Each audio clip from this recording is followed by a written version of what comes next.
Hello, my name is Ness Hughes and I'm going to be leading us through this week's devotionals as we read through the whole book of Ruth. This Old Testament book is only 4 short chapters and on my Bible app takes under 15 minutes to listen to as an audio reading. So can I recommend this week that you read or listen to the whole book in one sitting? It's a story, a wonderful story, and you will gain so much by reading it in one go. It's a curious book in some ways. We're used to the sweeping big picture story of the Israelites in the Bible, with small little deep dives into individuals along the way, yes. But on the whole, it's often a big picture view of a big people group.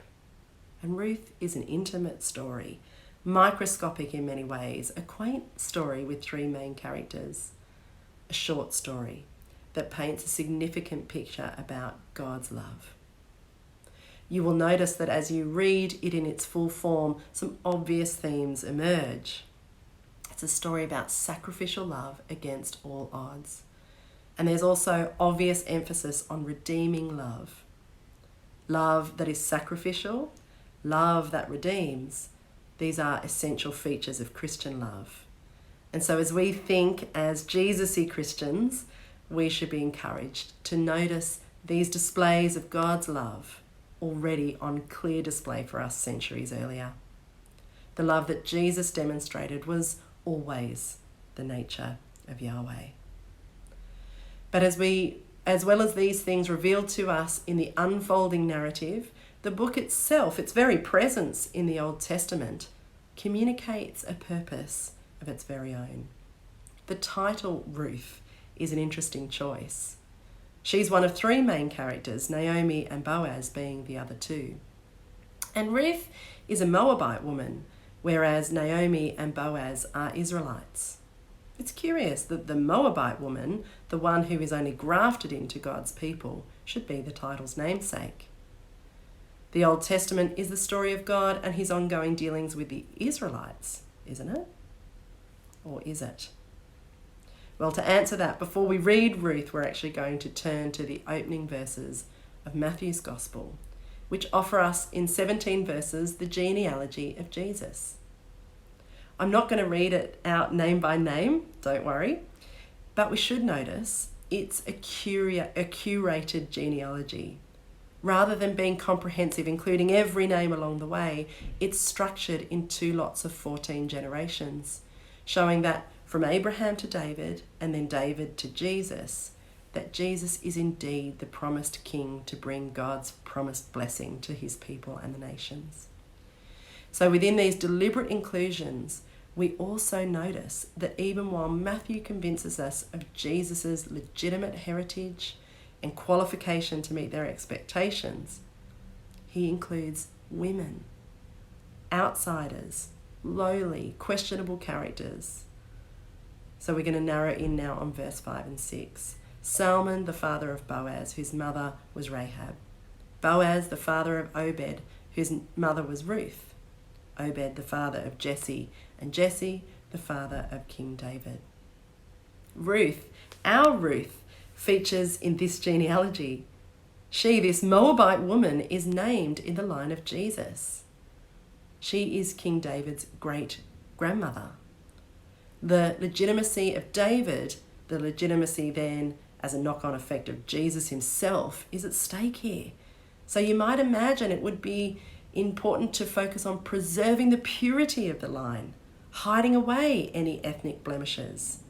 And yet we see not the obscuring of this Moabite heritage, but the deliberate highlighting of it in these verses, where the pattern breaks form and includes the mention of the mothers.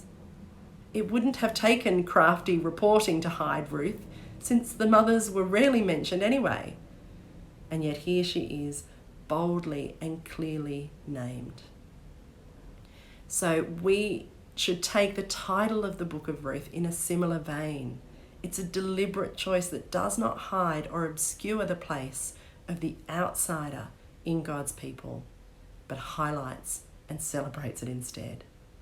So if the narrative shows us the themes of sacrificial and redeeming love, the title of the book itself and its inclusion in the Old Testament canon displays God's inclusive love. Now that seems like a long discussion on just the title alone. We haven't even read the opening verses yet. But we must not miss this aspect of the book, as it's an exceptional dimension of God's redemption story.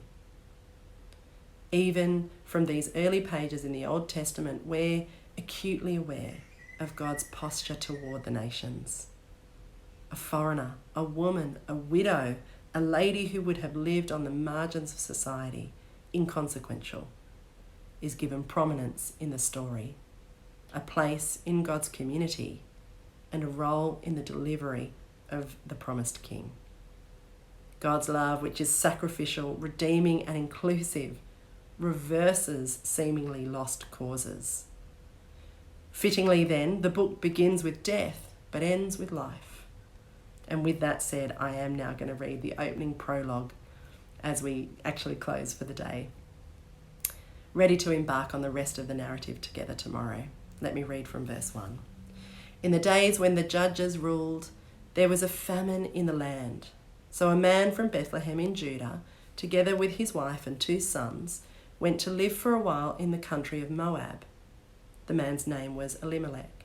His wife's name was Naomi, and the names of his 2 sons were Mahlon and Chilion.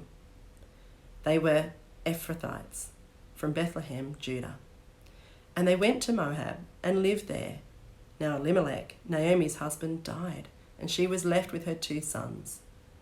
They married Moabite women, one named Orpah and the other Ruth. After they had lived there about 10 years, both Mahlon and Chilion also died, and Naomi was left without her 2 sons and her husband.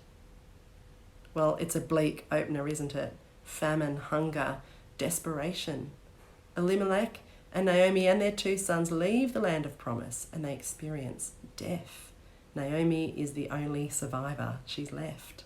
See the repetition of death that leaves Naomi left. Having picked up from that lawlessness at the end of the book of Judges, see the link there.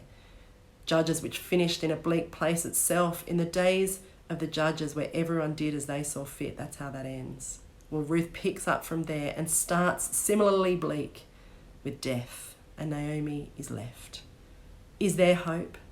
Has God left Naomi too? These are the questions we expect to be answered as we work through the book of Ruth together this week. I'll see you tomorrow.